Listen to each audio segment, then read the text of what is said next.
I really don't know who else I'd rather be spending our 60th episode with, Captain Ryan Warhola, and I'm glad that you were here. Absolutely. Number 60, huh? Number 60. Come a long ways. We have come a long ways, man. We had a little hiatus, and we were getting a lot of, not hate, but a lot of people that were like, man, y'all need to bring it back. We're just, got busy, and that's kind of what we talked about the last episode, was just kind of catching up with everybody. But me and you have had a lot of stuff in the works lately and talking about, so we figured we might as well, do a full podcast on we've just everything that we want to do. Had a lot of stuff in the works, done a lot of fishing since February.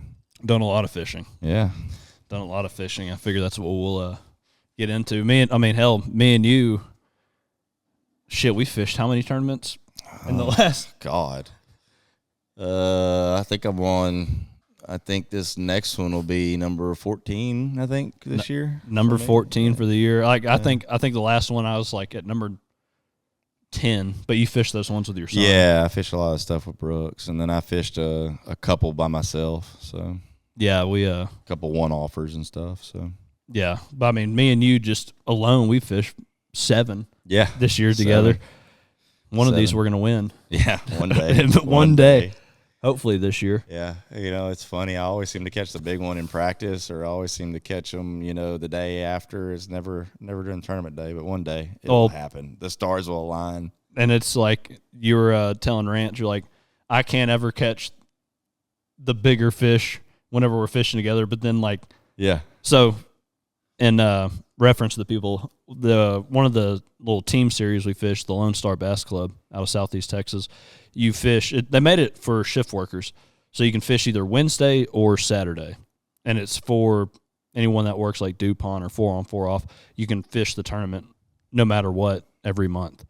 Well, a few of them have landed where me and Ryan can't fish together on that weekend, so I'd fish the Wednesday, and that's when I do the best. Yeah, I'm over here catching anyway in your best 3, so I think the 2 that I haven't fished with you, I've had 8 something and 7 something. Yeah. And I'm like, of course, then I fish with you and I'm 5 pounds, 6 pounds, something like that. Yeah. It's kind of the same for me. Well, I had the really good first one in February. I think I had 8 pounds. And we're talking about 3 fish for our points. So it's a 5-fish team, but individual points for regular year, it's only 3 fish per person, and it's separate from the team. And I think I had 8 something the first one in February. Had a really good day. That was when I had my bad day. Yeah. I had the 2 fish. You caught a pile of fish. Did you have like 18 before you caught a keeper? I had 18 fish before I caught a keeper. Yeah. One of those days. Yeah. One of those days. And then the last tournament I fished, I had 12 before I had a throwback. So you have those days, but all those tournaments have been pretty good to me where I've caught a lot of fish. I still haven't stuck a good one yet. Yeah. I think my best one so far this year was when Brooks and I fished. So you can have somebody else fish with you. So I let my 6-year-old fish with me one of the Saturdays that Porter couldn't be there. And that was a day I just randomly picked a spot and threw a top water and had my 3 good ones in the boat and 6 casts. Kind of worked out good there. But yeah, me and Paul fished the last one. We did pretty well. I was just on them.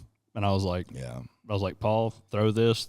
And I think in the rankings right now, you're still sitting decent. Yeah. I think you're sitting at I don't know. You're not top 10, but. No, I'm real close. I think I'm 13th or 14th right now. I was in the top 10 the whole time until this last tournament, but I had to fish Saturday, and I had to deal with 20-mile-an-hour north winds. So you did not get the. I think I did 5, 4, 3. I think was my 3 fish total, which was horrible. But I was happy to have. I was honestly happy to have 3. Yeah, I'm sitting in 20th right now, and there's 80. I think there's 80 people that are signed up for the individual. So I was like, it's funny because you are 13th or whatever, and Danny's 12th. Yeah. Corey's first. Yeah. I'm 20th. Mark's 21st. Yeah. I think Ricky's 29th and Paul's 30th. Yeah. It's everybody that fishes in our group. Yeah. We're all sitting. We're all sitting and battling like back and forth each week. I mean, the thing about it is, if you have one good day, if you can get that magical 15-pound plus 3 fish day, then we're right there. We're back in it. Consistency is the biggest key, I think, in this whole situation. As long as you consistently bring in 5 to 8 pounds and you have that one really good day, you could blow everybody out of the water. Yeah. I haven't had that day yet, but I've been consistent. We haven't missed a tournament. Corey had that day, though, off the rip. Right off the rip. 16 pounds. Yeah. Almost. No, was it right off the rip or was it number 2? I think it was the number 2 tournament. He had the 9-pounder. It was number 2, yeah. It was number 2 because it was on Rayburn. Yeah. But he caught that 9 something, and then he had a 5, and then it had like a big 2 or a 3. And he was catching them on damn frog and chatterbait. If we can just figure out the summer offshore pattern, I think we'll do well. That's where we're going to have to because most of the people, all the older people are for sure going to fish for about 3 hours in the afternoon. It's going to get dark. They're going to go inside. They're going to take a nap. They're going to wake up. They're going to go back out at for the night tournaments. Yeah, that's for sure going to happen. And wake up at like 5, go back fishing around like 5:40 and fish for 2 or 3 hours. So in that like 8-hour gap, we just need to. I think we just need to hit brush piles. Oh, just brush pile it up. Just jig and brush piles. Try to catch a fucking slunch. Yeah.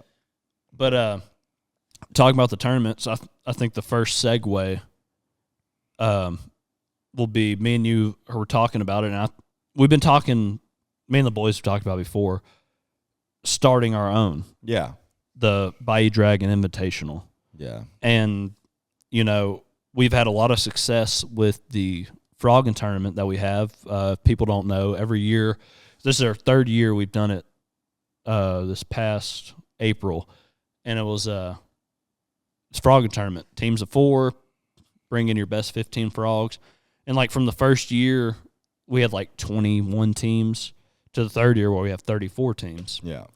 Which for frogging, so I mean, and it's 4-person teams, so I mean that's a lot of people. We've been bringing in 100+ people to the Crawfish Hideaway where we host it over in Anahuac. It just keeps growing, and fishing is going to be a lot more accessible for the general public. Yeah, frogging. Absolutely. Yeah, I think it's going to be. We've talked about it, and we've talked about it on our podcast before. There's a tournament my grandfather started years ago, the 2 Moon Junction, and Ryan kind of brought this to my attention here recently, very recently. It was like, hey, we need to do this tournament, but we need to do it in that style. Yeah. Which I think would be more appealing to, just the general run-of-the-mill fisherman. So what we're wanting to do, basically, is we want to do a 2-day tournament, which I think is going to, for the local business, automatically is going to be bringing in people staying places, People will be happy with getting some extra business around. But 2-day tournament, and basically all the money is going to be going back to the people. You do 2-day tournament, you pay for, say we have 50 teams, you pay top 10 first day, top 10 second day, top 10 overall. You have big bass, day 1, day 2, big bass overall. Yeah. I think it makes it more appealing. Spread the money out, basically. Yeah. When you brought it to my attention like that, I'm like, yeah, I think that would be more appealing to people to pay the entry fee, which isn't that much, but whatever we decide what it's going to be, you pay the entry fee. You have 2 full days, and technically 3 to either make your money back or make a little chunk of change. Yeah. Yeah. I mean, you got the opportunity to win, money both days in the top 10 or big bass. You have the opportunity to win, basically 3 prize pots, top 10, day 1, be in the top 10 on day 2. And then, obviously if you do that, you're going to be in the top 10 on the overall. So that's three winnings right there for you. Yeah. But I know multiple people this, like at the 2 Moon this year that didn't make top 10 day 1. Yeah. Placed good day 2 or had a good weight. And then it just, they ended up getting a top spot. Yeah. It works out, so. Because, Alex and them beat me and Rance this year. I think me and Rance are sitting. We got 4th, 5th, and 6th overall. Yeah. We got 4th first day, 5th the second day, 6th overall. Yeah. Alex and them, I don't think got a place day 1. And then the second day, they came out with like 18 pounds. They were right out of the money, I believe, or they were right in that last spot. Yeah. But then they ended up getting like 5th or 6th or 5th or 4th overall. So they ended up making a pretty good. Yeah, they ended up doing well. So that's something we're talking about doing. If we do it the way like our tournament is, it's going to be $300 a boat, 2-person team, or you can fish individual. We know there's going to be people that want to do that. You weigh in, your 5 fish, just like a normal tournament. Your best 5, each day. Day 1, day 2. And it's going to be legit. We'll have lie detectors. We're going to have, scale masters. We will have, accommodations like as in food and drink, like water, stuff like that there. Yeah. We want it to be a big deal. And we want to talk about it on the podcast because, anyone that's interested in sponsoring, anyone that's going to be interested in helping, even anyone has a suggestion of what they'd like to see. Yeah. That's why we're bringing it to the general public because, this is a new concept that we're trying to work out. And, it doesn't take long to start one, but also we just want to make it right. You don't want the first year's going to be a telltale. We want to be attractive for people to fish, and we want it to be, to where you spread the money out and make it appealing to people to go out and fish and, make it fun. It's fun to go out and say, hey, I placed, I got some money. Yeah. So, but then I think, just even I fish a lot of tournaments, and most of them I don't get money in. No. And to me, it's just that it's fun to do that. Like the tournament style fishing, to me, and I still do it, but like the least fun for me, and there's thousands of people that do it, is like the singular fish, big bass, that to me is like, you're fishing for 8-9 hours a day looking for one fish that 5,000 other people are looking for.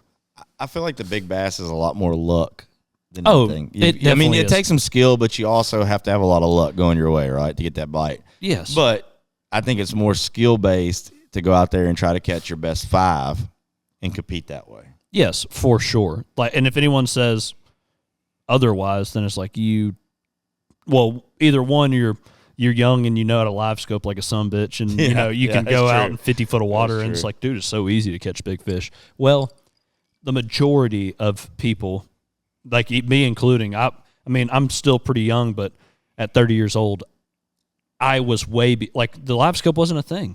I didn't grow up fishing like that. Yeah. You beat the banks in the spring, and then you went to deeper water during the summer or winter.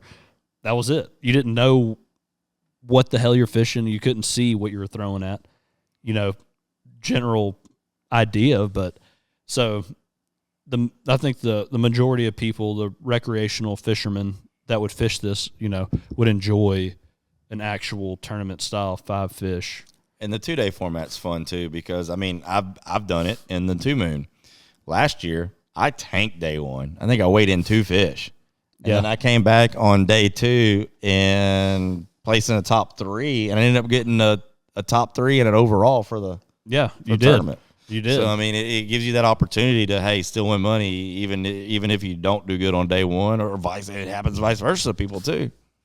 Yeah, and it's fishing is, especially bass fishing, is one of the hardest thing. You can sit there and think, I got this figured out. This is what is going to happen. You can go and pre-fish for a week, figure them out, go out, and then one thing change, or just the fish aren't biting that day. At least you have a reset going into day 2. It's like, hey, I'm going to and you might not even have a clue. Like you last year or this year I did that. This year I had them patterned. Day 1, they weren't there. Day 2, I said, screw it, we're just going to go blind, and ended up doing better on day 2 than day 1. Yeah, it's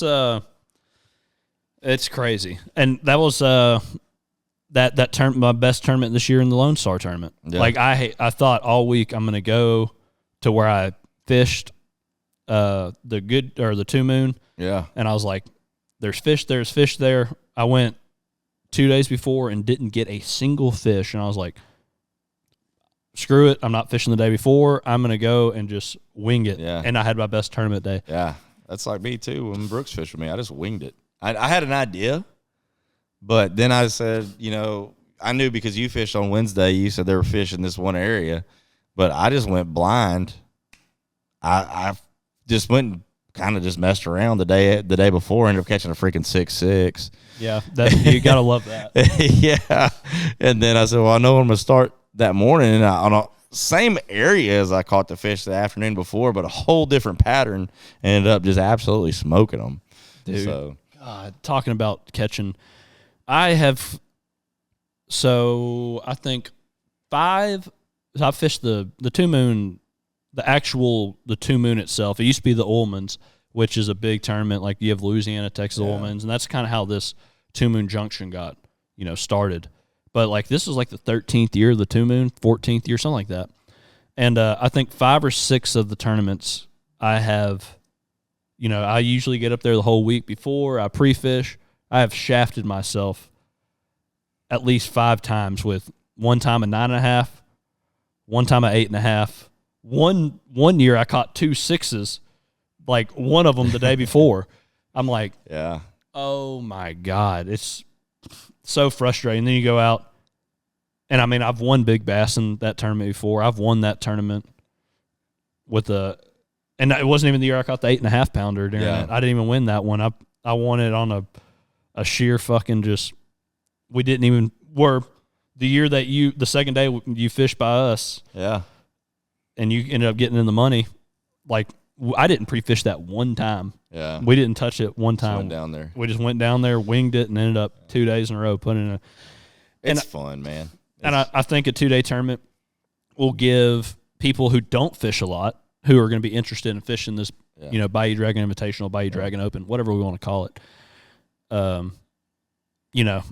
The first day, they might not get to pre-fish, so the first day will be their pre-fish, just hoping to the second day get some money. Yeah.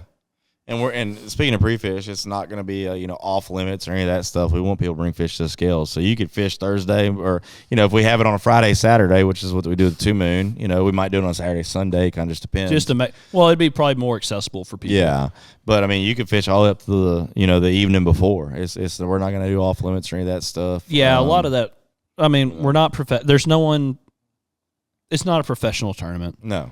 It's a good old boy get together, have a good time, chance to win some money, just compete and have fun, Yeah. And for me, the money's really not why I bass fish. I just like competing. I like to see if I can stay consistent. I like to just enjoy the whole aspect of it. Yeah.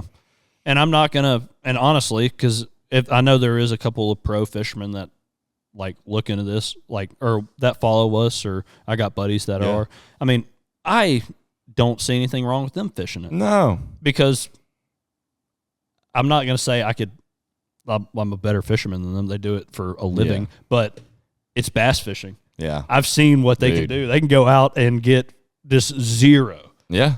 I mean, I think that would also be if we had a couple of pros that end up fishing it and they get beat. Yeah, that's even bragging rights. Oh, the bragging rights that the normal fisherman's like, hey, I just beat so and so on a 2-day tournament. Yeah. I think that kind of thing would be even more appealing. Yeah. And if not, have I think Andrew would love to be a part of this. Oh yeah, for sure. I think he would be for sure. We've had him on a past podcast, by the way. Yeah. Andrew Upshaw. And I honestly, I've been chatting back and forth with Dakota Eber recently, and I think he'd like to. I mean, even if he doesn't fish it, he lives on Rayburn, so he'd probably come by and say hi at the very least if he's not fishing an Elite Series tournament somewhere. But so there's a couple of guys that I think would be very interested in coming, spreading their knowledge, hang out, just BS. Yeah, because I mean, like we were talking about before the podcast, and there's a lot of pros that live on Rayburn. I think Rayburn would be also. We were talking about this earlier, and I guess I kind of spilled the beans and didn't mean to, but we're talking about Rayburn because number one, it's a safe lake. Yes. We don't have to worry about boat lanes. We don't have to worry about a lot of stumps unless you cut across the Black Forest and not paying attention, not not gonna say any names, but I'm the one who did that. And yeah. Luckily, I didn't hit anything. I don't know how. And, well, don't worry. Iaconelli ran into a bank on Taylor's Bayou, so we're But I mean, it's accessible. There's a lot of people who are familiar with the lake, and there's a lot of good venues on the lake. So yeah, I think that'd be a good spot. It's just the smartest play on that deal. Mostly for safety, and I'm not trying to be like one of those people like, oh, we only advocate safe. I mean, if you followed us long enough, we can be dinguses. But like getting to like people out of the group into something that we want to host, definitely safety is gonna be the number one thing. So Rayburn, because there's gonna be guys that want to bring their kids out. There's gonna be it's to be safe, and there's people that are out of towners or just not close enough to make that drive daily to fish a 2-day tournament. There's plenty of places to stay on Rayburn, just hotels. And, I mean, hell, Rayburn Country is a dank-ass place. Speaking of kids, too, I think we would like to, if we could find the right sponsor, to do a kids, first, second, third daily and overall single fish, big fish for the kids. Oh, yeah. If we can find a sponsor that will sponsor that. It doesn't have to be money. I mean, obviously, kids are happy with anything. Gift card, trophy, something. Well, I mean, we could do rod and reel combos. Yeah. I think that would be something interesting, and not trying to just play off like the McDonald's, because I definitely don't want it to be like that at all. But if there's a child, 12 or under or something like that, depending on what age we want to choose, they have catfish, brim, bass, and something else. I would be willing to throw money in for the biggest catfish caught by a biggest brim, biggest whatever. And kind of tell you, with kids, having a kid or having two boys, that one of them that's fishing competitively right now, he doesn't care about anything but a trophy to put in his room. He just wants that trophy, and that's the easiest thing to get. And that'd be cool. So I think doing something with that would be. I think that would be more enticing for the children to make their dads, absolutely, or moms, whatever, absolutely. Hey, we're gonna do this, and I just think it'd be fun. It'd be good for the Bayou Dragon brand. It'd be good for that area. It'd be a tournament that most of the tournaments that you see that are not sanctioned or anything like that are single dayers. They usually have 30 or 40 guys that enter it, 30 or 40 teams on a good one, and they only pay like first through third. Yeah.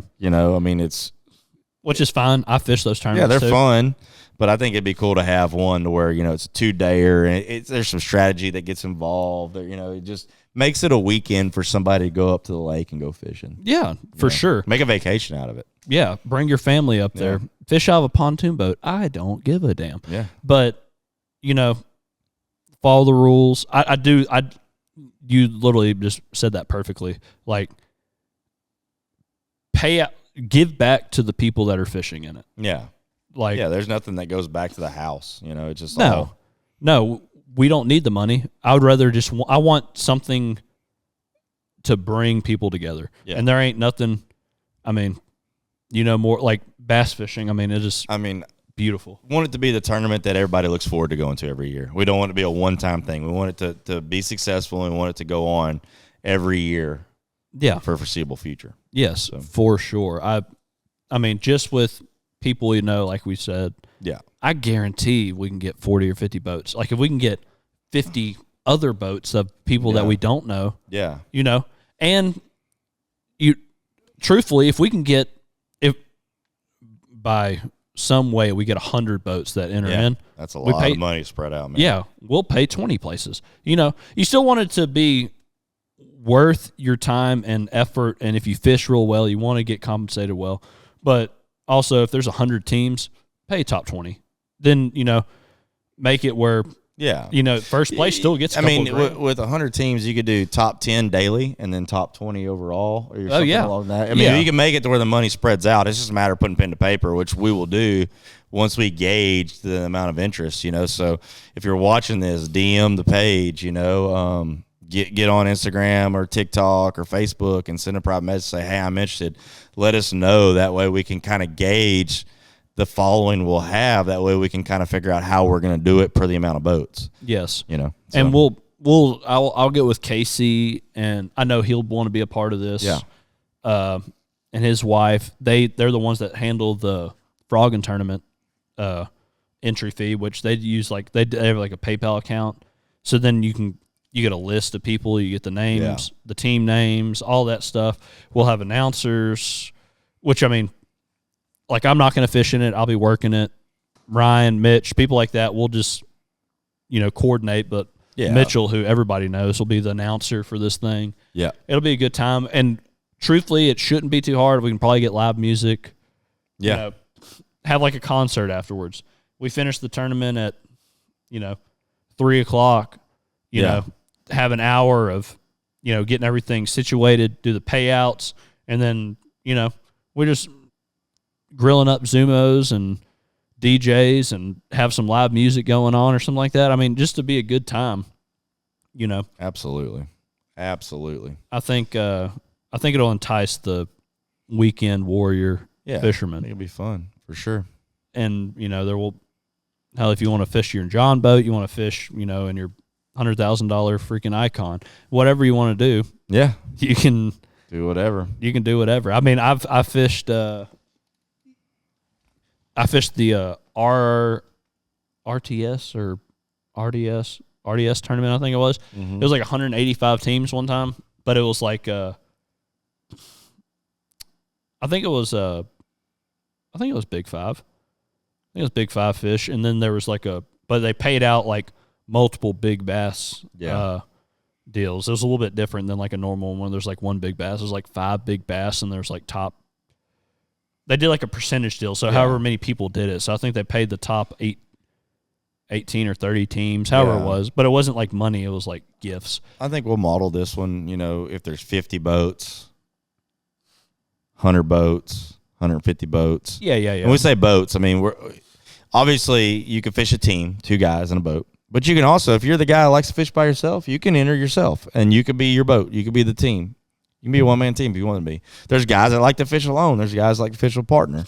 You could do either way. It's $300. I think that's a good number. I think it's a very fair number. That way you can you have it's $150 a person if you're splitting it, or $300 for a single guy who's into fishing by himself. It's still not outlandish, for the chance to win what you can win back. So hell yeah, I do want to give a shout out. I don't know if you noticed my shirt. The old bourbon bullshitter, which is perfect because we usually drink bourbon on this. Old Big Chief with the Whiskey Trip podcast, they hooked us up with these shirts a while back, and I thoroughly cherish them. But so the fishing this year so far has been second to none. Oh, it's been incredible, fantastic, and not just on the lakes, like.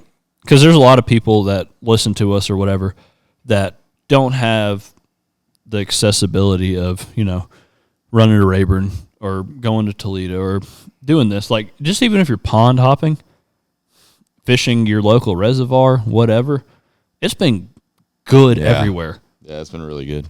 Because 2 tournaments in a row I've fished, you sent me a damn picture of your son. Yeah. Both different times get with 7+ pounders. Yeah. No, he's done well this year. On private water, he's, when I say private water, I'm talking launch a boat, but like a bass club situation. He's caught an 8-12, a 7-10, and a couple 5s and 6s. My 3-year-old, obviously I set the hook on it, but handed him the rod. He caught a 6, and then Brooks in a tournament actually caught a 5. It was 5-13. So yeah, it's been a good year. And then I've caught my personal best on Toledo this year. Haven't caught anything big on Rayburn, but I've caught a really good one on Toledo. I had a couple really good fish on Toledo this year. So yeah, I have not. Yeah, I mean. Been great fishing. Numbers we caught a lot of numbers. Oh, dude. Me and you. So, one tournament, So me and Ryan kind of double dipped one weekend. I remember we were fishing the Lone Star Bass Club, and then we signed up for the Valero Big Bass Splash. Yeah. Just in case we got a big fish while we were fishing that tournament. Well, while we were fishing that on Rayburn, Mitchell and Tanner, who y'all know, they've been on the podcast. You know, they're on the most recent podcast. They fished the Goodyear Bass Club on Toledo. Yeah. And I've been on Toledo the whole week. Yeah. So was I. Absolutely smashing all week. I was up there the 2 weeks before. Like, Toledo's been hot. That day, we're fishing on Rayburn, and we did pretty good. Yeah. I mean, we did decent. We caught fish. Yeah. And it wasn't just them, but it was funny it was them, but everybody was just struggling that on day. Toledo, yeah. And so leading up to that day, I had caught a 7-8, numerous 4s and 5s, and Porter and I witnessed an 11-2 being caught. Yeah. Yeah, that was okay. So that's a whole story. That's a whole nother story right there. Yeah, that was we went pre-fishing the day before, right? Yeah, we were pre-fishing Rayburn. We went pre-fish Rayburn the day before. Yeah. Just to kind of get an idea of what the hell we're going to do, because I hadn't fished Rayburn in a month. Yeah. I've been almost 21 days on Toledo. So I was like, I don't know what we're going to do. Let's try to just carry on what we're doing here to there. I mean, bass fishing is bass fishing, but also it's not. Anyone that actually bass fishes knows. So we go on Rayburn. We catch a few. You know, we kind of got a game plan. We're on our way back, and it's like probably about a 30-minute drive. We're staying on Toledo, which is even better. We're staying on Toledo, fishing Rayburn.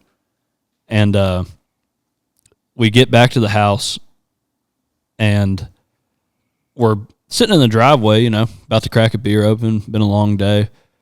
Yeah, and so the house that I like to rent on Toledo, the front driveway, there's a pier and a little cove.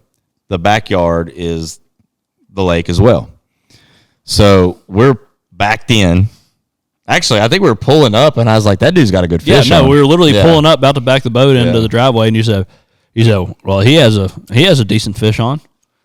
You know, as you're doing the whole backup thing, he's still fighting this fish. So it's like, oh, he must have a really good fish on. Yeah. You do the whole deal. We back up. We're about to crack a beer open.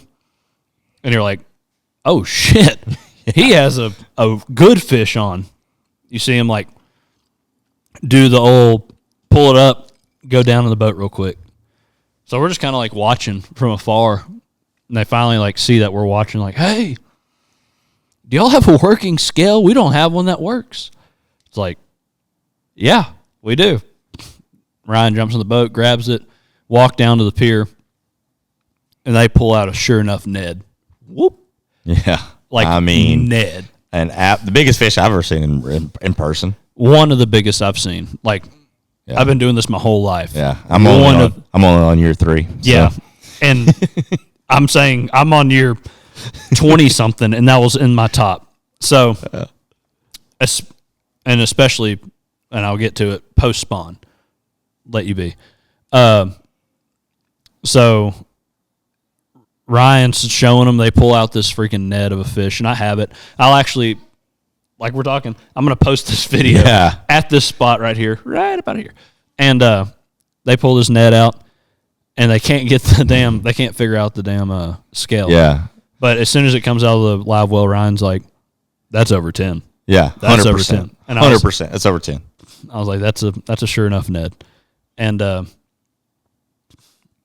he ended up being 11-3, I think is what I yelled out 11-2 on the video, and then we stopped the video, and I got the fish to kind of just settle. Yeah. And it was like 11-3 or 11-4. It kept bouncing back and forth. I mean, regardless. Yeah. We're not, who gives a shit about a couple ounces? It was over 11 pounds. Yes. It was a straight up stud. And when you see this fish in this video right about here, you will be like, oh my God. Because I was just, and the crazy thing is, off that pier, I had thrown 50 pounds of cattle cubes for my kids to catfish and perch fish over. So those guys go in there and catch this bass.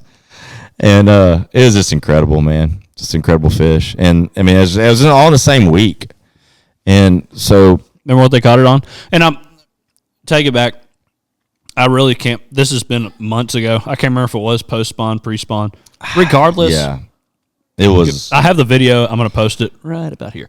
It was a solid fish. Yeah. Like, very big fish. Bigger than I've ever caught. Yeah. But do you remember what they caught it on? A wacky worm. Wacky worm. Buddy, I spent the entire week absolutely putting a clinic on with the fairy wand and the wacky worm. I caught my big 7. I caught a couple 5s, a bunch of 4s, a bunch of 3s. I mean, I spent the week mashing them. And me and you went, fished Rayburn, came back. They did that. Did we fish that afternoon? We fished that afternoon, didn't we? The tournament day? No, the pre-fish day. Didn't we fish Toledo that afternoon? No. We didn't. Okay. We didn't finish that. Oh, before we start going into that, because I know what you're about to bring up. What's great about Toledo Bend, they have the Share Lunker program. If you catch a bass over 10 pounds, you can go get a free replica of this fish. Yeah, it's separate from the Texas Parks and Wildlife Share Lunker. Yeah. It's a Toledo Bend deal. It's a Toledo Bend deal. So if you catch over a 10-pounder, you can go get it weighed in. And then if you catch one over 12 or 13, it's like the bigger deal. Whatever. It goes like, national, whatever. But so these guys have an 11.4, 11.3, whatever it is. And I was like, bro.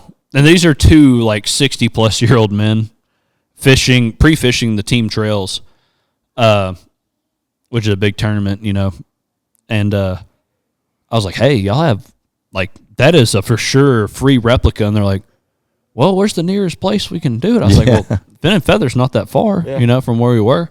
I was like, maybe 20-minute drive, 30-minute drive. And they're like, threw it right back in. I'm like, silent crying because I've been doing this for 30 years, fishing.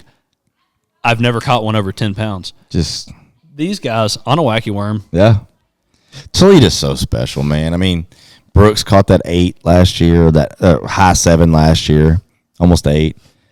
This year I caught almost an 8, right at 8, high 7, a big 6. I mean, it's just such a cool place. Like, I love that. Like, and it's so big. And so I don't think I fished a single, other than the week that I stayed down south, I don't think I fished tournament-wise. I know for a fact I didn't fish the same place twice for a tournament. Dude, and Andrew Upshaw, he's been on the podcast. Y'all can follow him. He has a Let's Fish TV. Yeah. Like he literally said it best in a video here very recently. He was talking about he said people say that there's no more big fish on Toledo. He's like, there's still big fish. And like in that video, he caught like a 6-pounder and like a big 4 or 5, and like the numbers are there. The big fish are there. Yeah. I mean, at one point, it was the best fishing lake in the nation. It's still ranked high. It's still ranked high, and it's just it's been fishing so high. Let's get to the afternoon. Yeah. So Porter and I go to Rayburn, and we do well. And so I've been there for a week. And Mitchell and Tanner are fishing the Goodyear. And I say, look, if you don't want to fight, it's a big tournament. Goodyear's a big tournament. Yeah. And I said, if you don't want to fight the crowd, you need to go down where I'm fishing. Told them where we were at. And they make the decision, And I've been sending pictures all week. Like before I knew they were fishing tournament, I've been sending pictures of big fish. Just, we have a group chat going. I'm just bombing them with pictures. And so I tell them this is what they do. They decided to commit to it and go down there, and they fished that morning. And I'll let Porter go from here. But so, there's a few text exchanged while we're fishing on Rayburn. They're fishing on Toledo, just like the normal. Hey, how you doing? They never really answered me like, how are y'all doing? They just said, y'all got y'all's limit. Like, yeah, we caught our limit in the first hour. Like, okay, undoubtedly. It was tough on Toledo that day. Like, go forward. Only one person in that tournament actually weighed in 5 fish. Yeah. Like, it was just one of those mornings. They won. And it wasn't a good stringer either. It was one person had 5 fish. The second place person had 4 fish. And then everybody after that had 3 or less. everybody. And I knew a bunch of teams that fished it who were all very good fishermen. Until Toledo that morning just fished rough, didn't fish good. It was like, it's bass fishing. It's one of those days. But it was so funny because Ryan had been mashing on them south of where, Mitch and Tanner were thinking about fishing. They went down there on a whim, didn't do good. Didn't skunk, but I think they weighed in two fish. Yeah. So me and Ryan fished all day, fished our asses off in Rayburn to get the stringer that we did. Caught fish, but it was not going to say it was the easiest day I've ever had. Get back, and Ryan's like, "You want to go fishing?" I was like, "Yeah." Yeah, we literally back in the driveway. Yeah. Throw some beers in the cooler, grab one of my children. Yeah. Yeah. Grab his 6-year-old, and we're like, "Oh, we grabbed it was Ryder." Oh no, it was Ryder. Yeah. No, Brooks was grinding on catfish on the pier. Yeah. We grabbed Ryder, 3-year-old. We're like, let's go catch some bass. Let's go see, because I heard it was hard from my grandfather, my uncle, Mitch and Tanner, Bergeron, like everybody, like 7 or 8 people I know that fish this tournament. All of them basically say skunked. Yeah, they basically skunked, and so we went out. We are like, we have about 2 hours to go, dude. We put on a clinic. I'm talking standing on their heads. There's a video I'm going to post right about here of Ryder actually had one on his own. He just didn't set the hook hard enough. He's fighting it for a mid-fight. He's 3-year-old, He's 3. So, I mean, there's not enough ass on that thing. But he had it for a second. I'm filming. And you see the look of despair. He's like, oh. And then as Ryan's on his knees, like comforting his son, he goes, whoop. He goes, oh, I got one. I got a fucking good one, Porter. Like, this is sure enough. Yeah. Dude. Ended up being almost 5. Almost 5, yeah. 4. Like on the ferry one, which is, Yeah. Everything is super like elevated when you hook one on the ferry one. I've been loving fishing that ferry one. Ferry one, spinning reel, light rod. Light line, light leader. Yeah, light. Everything about it's like real light tackle going after big fish. And it works. But just for people not knowing what the ferry one reference is. Yeah. But like on video, I'm literally watching Ryder. He misses one. Ryan catching one. And I'm talking, put on a clinic. So we started a group snap that didn't last but about 30 minutes on that thing. I'm snapping, Ryan snapping, I'm snapping each other, catching fish. We're just for 2 hours. Them. I mean, sending them. We probably caught 17 or 18 pounds. Yeah. For our 5 best that day. I mean, it was just. I wish we would have caught that on Rayburn that day. Yeah. We would have won Rayburn in the 1.5 hour, 2 hour period on Toledo. But, and even his son was catching, like a 3-year-old. Yeah. Catching his own, like hooking them himself. Yeah, he's got a little 5-foot long spinning rod, little ice fishing rod that I've made set up, and he's throwing a wacky worm and just mashing them with us.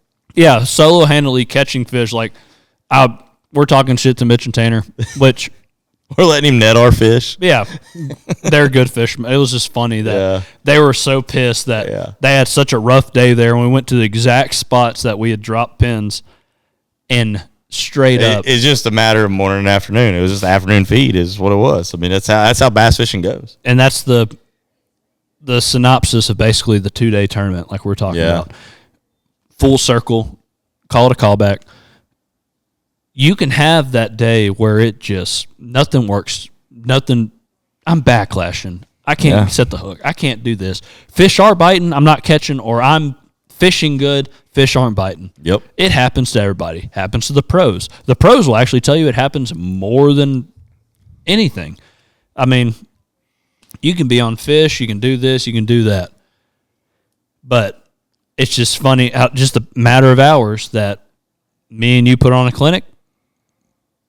Mitchell and Tanner, I don't know what they were doing. They were just chilling at the morgue. They were dead. Yeah. They didn't catch shit. We did it. And, we've had multiple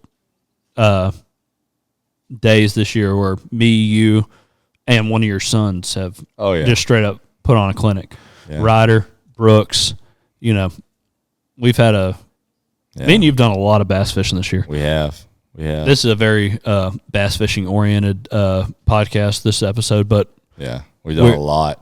I mean, I haven't fished anything but bass, and 2 years ago I fished everything but bass. I know. I know. So, I'm so into it now. Shit, I got a new boat on the way. I mean, we're just ate up. I'm ate up with it. You're ate up. I've been made up. I think people that are about it are ate up with it, and we're. Mitchell's actually in the background right now. We just got done talking about his hair is so timeless. Oh God! If I know everybody that actually listens to this does follow Mitchell McCall, mustache and mullet, brother, the double M. He, he's the face. Yeah, he's the face. Him. People love him. The he's children love him. It's funny. Mom kept calling me this past week. I was rocking my child to sleep, and she called me like 5 times, and I kept ignoring it. And I said, "What do you want?" She goes, "Hey, I was just trying to call you because she's at some friend's house and the kid loves the Bayou Dragons, And I was like, "Call Mitchell." Well, she was just trying to prove a point that she was the mom of a Bayou Dragon. But she said when he first was like, "Hey," he was wearing a hat or something like that, and his mom was like, "Well, this is a mama Bayou Dragon," and he off the rip, "Mitchell?" And she goes, "No, Porter." And he goes, "Who?" Yeah, who? Who's Porter? That's literally, he didn't know who I was. She's like, "Look," pulled up the Instagram page or Facebook page, showed me on it, and he goes, "I don't know him." She's like, "Well, he's a part of it. Do you want to talk to him?" And then he got excited. "Yeah, let me talk to him." And I sat there and ignored because I was trying to rock 11th-month-old to sleep. But it was so funny. Like, he was like, Mitchell. That's the dude. Mitchell's the dude. He's good with the children. Speaking of child, he just a little guest appearance right now because he's about to have offspring within the next 48 hours. Yeah. So congratulations to Mitchell McCall with Mitch. A little female on the way. No clue what the name is. He won't tell anybody, but congratulations, Mitchell, on the child coming forth. But back to bass fishing, the real more important stuff. Yeah. So I think we should talk about the other thing we're working out on, the other tournament series. Yes. So that is really the reason why we're here today. Yeah. Little hindsight. My 6-year-old Brooks, he is fishing a club called the Southwest Louisiana SWLA Junior Anglers Club, and it's a Bass Nation sanctioned club out of Louisiana, and they fish numerous lakes throughout the year, and all these kids have bass numbers, BASS numbers, and they're fishing, for points and to be ranked. And it's been a lot of fun, and it's been very a lot of learning and very fun for the kids. Very eye-opening. Yeah, and it's really cool because the club is for basically your elementary school kids, 6 years old to 5th grade. Or 5 years old to 5th grade. So if you have a kindergartner who's 5 up to 5th grade, and then it goes middle school 6th, 7th, and 8th, and then you've got the high school kids, and the high school kids are 9th, 10th, 11th, and 12th, and they're fishing tournaments and they're fishing for their own divisions. You have an elementary school division, you have a middle school and a high school, and then you also have an overall, and you have a big bass. And Brooks and I have been having a lot of fun in the younger kids under high school. So anything under high school, I can run the trolling motor. I can net their fish. I can help them cull, do things like that, right? Now, I can't hook their fish or catch their fish. It's all on them, but I can also have a little dad side pot and catch my own fish and do that thing. So yeah, I still get to do a little fishing, but it's not for Brooks's point. It's not his point. Yeah. That's not what the thing's about. It's about the kids. It's about the kids. It just makes it a little bit less monotonous for the dads, and or the moms, or moms. I've been there. I've captained the high school team before. It's frustrating. You're allowed to fish, but there's no incentive to it. All you're doing is catching a fish that potentially could have been caught. Could have been caught by him. If there's a side pot, if there was something, any kind of way of helping, it'd been worth it. But it was almost his best to just run the trolling motor, Captain Morgan up in the front, and then let it just be. So with that being said, in our area, Southeast Texas, which we have two of the best lakes in the country within an hour and a half, 2 hours from our house, there is no junior clubs. There's high school teams, but there's no junior club for the kids who are younger. So that's why Brooks and I have been fishing Southwest Louisiana. One of my really good friends, Josh Scott, and his wife Tiffany run that club. Josh is the president, Tiffany's secretary. We've got a really good tournament director. Well, I brought up the idea, let's start a sister club, Southeast Texas Junior Anglers. I told Porter about it and let the Bayou Dragons get involved kind of deal. And we're actively going through that now. It's a 501(c)(3). It's a charitable donation club. There's no, profits being made off of it. The kids' tournaments, every tournament they fish is free. Their prizes are gift cards and fishing poles and stuff given by sponsors. And everything that they do is just towards the kids. There's no cost at all for the kids to fish. The only cost they have is to get their BASS number and their tournament jerseys for the year. So they're looking at $80 for their club BASS dues, and then their jerseys, whatever. If they don't have to buy a jersey. They don't want a jersey, they don't have to buy a jersey. But it is what it is. And if your kid wants to be part of the club and fish, we're starting that. And it's going to be a really cool deal, and we're going to kick that off in July. And the tournaments are going to be for our club. We're going to fish Toledo Bend, Sam Rayburn. We're going to fish the Angelina River, and we're going to fish Danby. The Danby is the screwball in this. Yeah, but it's going to be fun. No, it's definitely fun. And the great thing about it is you can drop your 3 worst tournaments for Angler of the Year. And it's just all kid-driven. It's so much fun. And we're actually going to have Brooks on the podcast here in a few, and he's going to tell you he actually just won. He won the Gusto, everything, his division. He was the highest weight overall and the big bass winner for Rayburn. Last Southwest Louisiana League. So not this, the weekend before last. Not Memorial Weekend, but weekend before last. And we're going to let him talk about his tournament fishing and how much fun he has and what we're looking forward to doing. Yeah. It was another callback. It was another weekend where I was fishing a tournament and he was fishing a tournament. Yeah, you were on Rayburn too. I was on the same lake and he kicked my ass. He'd have won the Veach Basin deal. He would have. Yeah. I was fishing that Veach Basin deal. Yeah. Catching fish. Oh God. I don't even know if I told you my whole situation. You had a trolling motor debacle, didn't you? Yeah, I had a whole deal. You told me. You said I lost my trolling motor. I lost my trolling motor in the first 4 minutes. Battery blew up. Just straight up blew up. I fished the whole first half of that tournament with no trolling motor, just drifting. And it was a unique tournament. You can catch 10 fish. You and your partner can catch your lake limit, weigh in, hour delay, and then you went and go and do it again. And I did better on the first period with no trolling motor than I did the second period with borrowing my buddy Danny, who mutual friend, who let me use his boat, which is a lot nicer than mine, had a trolling motor, and ended up coming in worse the second period with the trolling motor. Yeah. But, Dude, I mean, we'll get into Brooks's day. It was an incredible day for as a dad. It was an incredible day. I mean, I was fishing, he was smoking me. And we had just one of those days. And it didn't start off good. It just progressed into just one of those days. We'll talk about forever, that. So. We'll talk about that. Basically anyone, I think it's going to resonate with anyone that's a dad that, your kid hit a home run. Your kid,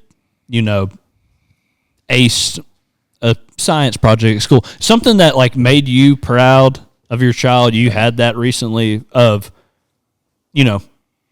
where he was above and beyond, and I'm excited to, share this time on the podcast with him. And I'll say this too, and this was said to me by a Bassmaster Elite Series guy on a conversation on a phone call that I had. Dakota Ebert and I were talking, and Brooks and I are actually going to go fishing with him Friday, and know him through a mutual friend. He was gracious enough to invite us fishing, but we got to kick. We kind of hit it off talking on the phone. And he said, I'll tell you this one thing. He goes, I played baseball as a kid. I didn't have a chance of going pro. He said, but I'll tell you the one thing that I think every kid who's an outdoors kid has a chance of going pro in. He goes, professional bass fishing. He goes, if they're harbored in it and they enjoy the outdoors, obviously don't press it on them, but if they love it, they have a better chance of being a professional angler, whether it be MLF, BASS, NPFL, whatever it may be. They have a college. They have a better chance of getting a scholarship or going pro in bass fishing than any sport. And I personally believe that and it makes sense to me. Yeah. There's way more opportunity because you define your destiny when it comes to that. Yeah, and I think. Yeah, I mean, you do in sports as well, but it's a lot more obtainable in bass fishing. Yeah, well, I think we're about to have, we're about to get it from the horse's mouth, and I'm really glad to be spending some time with them here shortly on this. Yeah, he. I will say this: I was a super proud dad at his kindergarten graduation when they were telling everybody what they wanted to be when they grow up, and when they called Brooks's name, they said professional fisherman. I'm going to put it right there. Yeah. I'm going to put that little video right here. We have probably a future either MLF or BASS pro going to sit down with us here shortly. Yeah. Well, next segment will be with old Brooks. All right. So we are back, and we got a special guest to me, semi-professional fisherman here, Brooks Warhola, my oldest son, and we were just talking about him fishing in the junior club and his tournament win. So say hello to everybody, Brooks. Hi. So Brooks, I was telling him how good you did on Rayburn. Do you want to tell us about your day and how it started and how it worked out? Well, the day started by we weren't really catching many fish, but maybe like at noon we started catching them like crazy on wacky worm. But the frogs and the buzzbaits, they just didn't work out well, so I switched to maybe the spook, but nothing bit it either. Then after that we switched to the wacky worm. Bam, we started catching them. I was like chilling catching fish, but something yanked my rod while my bait was in the water, and I'm like, that gotta be big bass, but I thought it was like a 8 or a 9, but it was just actually a 5. The weight, it was fighting really hard, so I thought it would have been like an 8 or 9, but it wasn't. But so, do you enjoy fishing in the Junior Angler Club? Yeah. What do you like about it?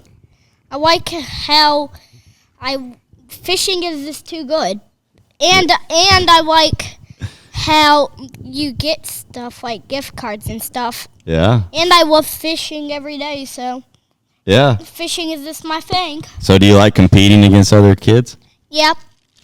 So what all did you win during that tournament? Like, so you won what? You won your biggest bass, angler. Yeah, biggest, most pounds. Don't rub Yep. Don't rub the microphone. Okay. You're just talking to it. Yeah, I know. Yeah. I also won biggest bass. You won biggest bass, your division, and then you had the heaviest weight for the whole tournament. Yeah. And the kid who was in second place, he actually won his division, but he wasn't in second place. The kid who he had more weight than, how old was he? I don't know. It was Mr. Josh's son, right? Caston? Maybe 16. Yeah, he was 16 years old. So, do you think that having a Southeast Texas Junior Anglers Club is going to put more people into the tournament scene for kids? Yeah? Yeah. Do you want to see some more of your friends fishing bass tournaments? Yep. So what would you say to somebody who's just getting started out in bass fishing? What would you tell them? I'll tell them to start using wacky worm if they're a new starter. Amen, brother. That is probably the wisest words that a man has ever said about. So what's your favorite 3 baits? Wacky worm, spinner bait, and what after? Rattle trap. Rattle trap. Rattle trap's a good one. Yeah. You like a top water too, though, right? Yeah, I do love spook. Yeah. I would put spook in 4. Yeah, fished number 4. Yeah. So, well, what it sounds like to me, Brooks, was that you went out, you laid everything on the line, and you really came to play the day of your tournament. Yeah, I was going to try hard. Yeah, and you won everything. You won biggest stringer, biggest bass. I mean, you really outdid yourself. Yeah, I did. What's funny? I was going really hard on those kids. I don't know if you were going really hard on those kids. You you weren't just going hard on them kids. I mean, I was fishing a tournament on the same lake as you, and you whooped my butt. Yeah, I know that. Well, thanks. I wish I would have known you were fishing. I would have came and beat you up and took your fish. So Brooks, They wouldn't have. I know I wouldn't have. what do you want to You be? just don't have the right kind of wacky worm. I guess not. What do you want to be when you grow up? Professional bass fisherman. Yeah. You want to be on TV? Yep. Really? Who do you watch on TV right now?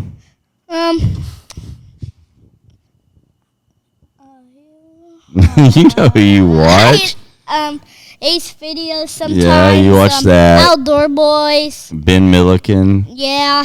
You watch Dakota? No, not really. Dakota Eber, yeah, you do. On Strike King, you fished against Kevin Van Dam. Remember? No. Yeah, you do. I actually don't remember.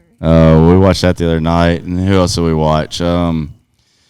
What's that guy? He went to school where Mommy went to school at Texas A&M. Tyler's Real Fishing. You watched him the other night with me too. Oh. So we don't watch cartoons usually. It's always YouTube. Well, every time I walk in the house, he's, hey, Porter May, I'm watching this person fish this lake or this body of water or this or, I'm like, oh, that's cool. Or he watches that dude that's like, I'm going to dig a 38-foot hole in the snow and I'm going to live in it for 4 weeks. And I'm like, it's either survival or bass fishing usually. You remember we watched Mr. Dakota shoot that deer? Remember? From his bass boat. Yeah. Yeah. That was fun too. Well, I'm definitely taking you, into the world, I'm going to have you with me, Brooks. Yeah. For sure. We're going to. Because you've watched a lot more videos on how to survive than I have. So we're telling everybody about the Southeast Texas Junior Anglers. What do you want to tell people about it? Do you want to tell people to join it? What do you want to tell people? Start joining this club. It's really good. You can go in any sort of lakes. Toledo, Rayburn. Angelina River. Yeah. And we're going to run it with a sister club, Southwest Louisiana Junior Anglers. So you could fish both clubs if you wanted to. Yeah, I could. Yeah. And how do you like the idea of, the best teams from the Texas side fishing against the Louisiana side for like a championship? I think that would be cool. You think that'd be cool? Yeah. Yeah. I do too. I think that'd be pretty dope. So Friday, we're going fishing with a Bassmaster Elite Series Pro. Yeah. What do you think about that? I think that's going to be good. You think you're going to learn something from him? Yeah.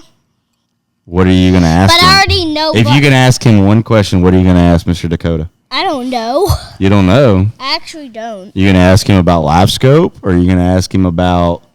I don't really like live scoping, so I won't ask him about that. Yeah? Yeah. Well, you're a real fisherman, Brooks. What do you like? What's your favorite way to fish? Like sometimes the wacky rig and rattle trap. Yeah. Are you going to ask him what his go-to bait is? Yeah, probably. Would you rather fish grass or timber? Grass. Yeah? Yeah. You like fish shallow or deep? Pretty shallow and deep. I like both. Yeah. Anything else you want to tell the people from the Bayou Dragons podcast? Yeah, actually, Brooks, inform them of the page that you're going to start here soon. Oh, yeah. What's your YouTube channel going to be called? Get Hooked with Brooks. And what are we going to be doing? Hunting and bass fishing. Hunting and bass fishing. Well, you already have a pretty unproportional head, Brooks. I don't want this to go to your head more, but you're one of the better bass fishermen that I associate myself with. I fished with you multiple times, and you've caught a lot of fish. I definitely think that you're going to be very successful. So what are your biggest bass that you've caught? The biggest bass, 8, and another 8 at the reservoir, and a couple 7s. Yeah. 6 ain't that big. So your biggest bass in Toledo is 8, right? Yeah. What's your biggest bass on Rayburn? I don't know. You just caught it. 5? Yeah. Wait, I thought my biggest was like a 6. No, you caught a 513 on Rayburn this past 2 weekends ago. That's your biggest on Rayburn so far. Is it really? Yeah. That's a good fish. Well, for being 6. I do never fish Rayburn, so We always fish where? Toledo. Yeah. Yeah. Well, Do you want to stand up and show everybody your Southwest Louisiana Junior Anglers jersey? Yep. you can stand up on the chair. Yeah, so they stand can up on the see it. chair so they can see it. Stand up here. So, all the kids who fish, they get jerseys like the pros. Show them your back. Show them the backside. Put your hood on. Look at there. So, I mean, for Brooks, his heroes are professional bass fishermen, so this is really cool for him. And Southeast Texas is going to have the same kind of style, a little bit different, and we're going to have a few of the same sponsors, but a lot of different sponsors. It's going to be really fun. Yeah, and that's one reason this podcast. If you want to be a sponsor, either donating time, donating money, donating, equipment or whatever, reach out to the Bayou Dragons Instagram. We'll link you to our email and we'll start talking about it. This will be something for the kids.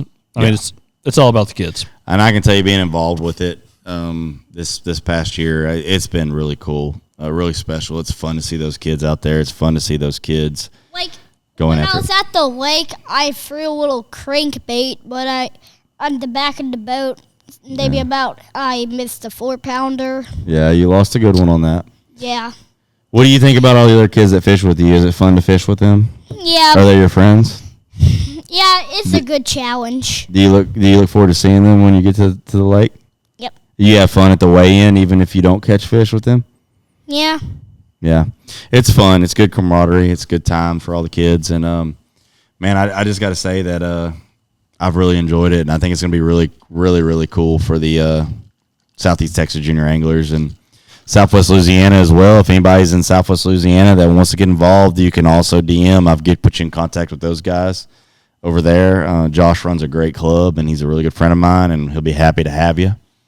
And they fish a lot of cool places as well. They fish Caney Lake and Vernon, Calcasieu River, Sabine River, Toledo Bend, Rayburn, Angelina. Really cool little setup they have, and it's really challenging for the kids. It's fun. And, man, I just got to say, get your kids outdoors, I will say this. Growing up, I played baseball, played all sports. The only thing that really stuck with me was fishing and hunting. Yeah. That's the one thing I still do to this day. Yeah. I played everything. Yeah. I did everything. I hunted, I fished, I played sports, I ran track, I did this, I did that. You know what still resonates with me? Fishing. I still fish my ass off. So, Brooks, is there any last thing you want to say to the Bayou Dragons podcast before you go? You should always fish Rayburn or Toledo. They're the best rivers to fish. Best lakes? Yep. That is. And Angelina. Angelina's fun, too. That's a river. But, yeah, no, good advice. Anything else? You're done? Yep. All right. Thanks for coming on the podcast with us. Okay. Do you want me to call your mommy to come pick you up? Nah. You want to stay here and watch? Yeah. Okay. Yeah, brother. All right. Yeah, brother. Just pop you a squat over there, brother. Yeah, go get you a spot over there, bro. Drink your Sprite. Yeah. Go under. Tomorrow, I'm moving one of the rattle traps to a spinning rod. Okay. Oh, do what wow. you got to do, brother. All right, go get you a seat. Well, that was Brooks Warhola. Warhola. That is, that was a treat. You might see him one day somewhere. Yeah, you'll either see him on social media, you might see him professionally. You might be like, well, I saw him first. I saw him at a young age. I mean, hey, he's doing it, and he has high hopes, and I have high hopes for him. Yeah. I mean, there's been multiple times where I've been fishing, and you send me a photo of him with bigger fish, and I'm like, he's a stick, man. He catches them. He does good. He's very patient, and he knows how to sling that wacky worm. But he also knows how to switch it up. I was very impressed, and I think we talked about. Yeah. Hell yeah. Yeah, I was hanging up. All right, brother. So I will say this is I think Porter and I talked about it, but one thing that really impressed me, and this is not something I don't think you can teach somebody. I think it's something they just pick up, and it's probably, I guess it can be taught. I guess he saw it on, YouTube or something, but we were fishing a creek mouth where a little creek dumped into the lake, and we were catching some fish on a wacky worm, and a bunch of shad started blowing up, getting blown up, and we will, buddy. Sorry. Anyways, these shad were blowing up, and without me telling him, with nothing else, he reels his wacky worm as quick as he can, throws it in the bottom of the boat, grabs his rod with his white spinner bait, flips it in there, and catches a high 2, almost 3-pounder for his tournament. And I was like, wow, that's okay. Did not expect that. Ingenuity, and he's learning as he goes. He's adapting to his situations. You learn that if you watch fishing, if you do any of that stuff, or just in everyday life, you adapt and, overcome. And he's learning that at a young age, a lot younger than when I was doing it, because I was just stuck in my ways. I caught one fish on. I don't think I threw anything other than Texas rig until I was probably a teenager. Yeah. And he's throwing topwaters, he's throwing crankbaits, throwing rattle traps, he's doing all of that. So, I mean, more power to him. I love to see it, and I'm glad y'all got to see firsthand that, he enjoys that Southwest Louisiana League, and I love to see that succeed. I really like Josh. I've cherished, fishing against him in these 2 Moon tournaments, and he definitely does host a really good tournament. I just hope that we can,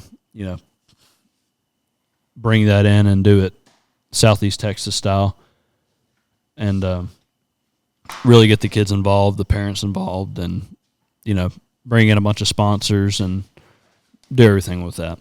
Yeah. No, I think it'll be a good thing for sure. But I'm just still, your son's so well-spoken for a 6-year-old. I'll tell you that. Or 6.5, he corrected me a minute ago. Yeah. He said, well, I'm already 6.5, though. Yeah, he'll be 7 in August. And, man, I'm very proud of him. He's really taken to the fishing. He's in the background. That's where the hand signals and everything's coming from. But he's really, really taken to it. He's really adapted to it, and he's in love with it. And I'm super proud of him for that, because I have the love for it. And the reason that I really I won't say got into bass fishing, but got back into bass fishing, I did it as a kid. I didn't do it seriously, was because of him, because he enjoyed doing it. So because his grandpa and uncle and everybody brought him, I'm a saltwater guy. That's what I grew up doing. But I've made it a point to try to get good at bass fishing as quick as I could, just because I want him to learn from me and everybody around me. So yeah, it's been fun, and we've enjoyed it. And we're getting a new boat, and we're going at it 110%. Yeah, no, I love to see it, dude. I mean, because you taught me the love for the saltiness, the offshore fishing, the inshore fishing, all that stuff. But whenever you transitioned over to that, that freshwater fishing, and you've leaped and bound, where I'm like, that's a competitor. That's why I fish with you. all these tournaments, I'm like, you compete, you grind, and you've resonated that with your child. Yeah. And I like fishing with him. There's not many 6-year-olds or kids, or I mean, I fished with teenagers that I'm like, but I like fishing with him. I like fishing with Ryder too. Yeah. I mean, he's 3. I'm gonna tell you right now, Ryder's gonna be the dark horse. Oh, dude, because he's gonna watch his brother. Yeah. Dude, I'm gonna have a hell of a high school team. Oh, dude, your high school team is going to be dope. Yeah. Hell, if they don't fish together, I will captain one of your sons. Yeah, I will captain one of your sons. I mean, obviously Brooks can't fish with him until he's a junior, but I mean, they're gonna be stout. Yeah, that's why I'm hoping that my child, which she's a female, but maybe her and Brooks, by the time, or not Brooks, Ryder, they're in high school, like his senior, her freshman year, or however it works, they might fish together, and we can just rotate captaining. Brooks already knows where he wants to go to college for fishing. Where's that? I bet you can't guess. God. You already know. Oh, God. I don't even want to. I'm not even saying. I will say they're the best bass fishing league and college bass fishing team right now in this area. Oh, in this area? No, I mean, really in the whole collegiate deal in the South. They're killing it. He wants to fish at Lamar? No. No. Texas A&M. That's what I didn't really Yeah. want you to say. Yeah. You know, it wants to be an Aggie fisherman. well, hopefully he changes his mind in a few years. He's still young.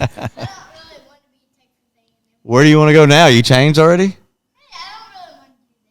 Where you want to go? You want to go straight pro out of high school? Oh, okay. Well, now we're at straight pro out of high school. Watch out, Trey McKinney. He's coming for you. yeah, easy. Dude, I would love to see Brooks' YouTube channel just blow up past everybody's. Blow us out of the water. Just so I can be like, I know that. Oh, if you got bigger than Mr. Beast, Yeah, if you get bigger than Mr. Beast, you've done something, brother. I'm going to retire and bass fish every day. Hell, I might go pro if you go better than Mr. Beast. Yeah, if you go bigger than Mr. Beast, I will. I'm going to go straight to the opens. And I'll be your netter. I don't give a shit. I'll do whatever. I mean, oh, man, what a dream that would be, though, you know?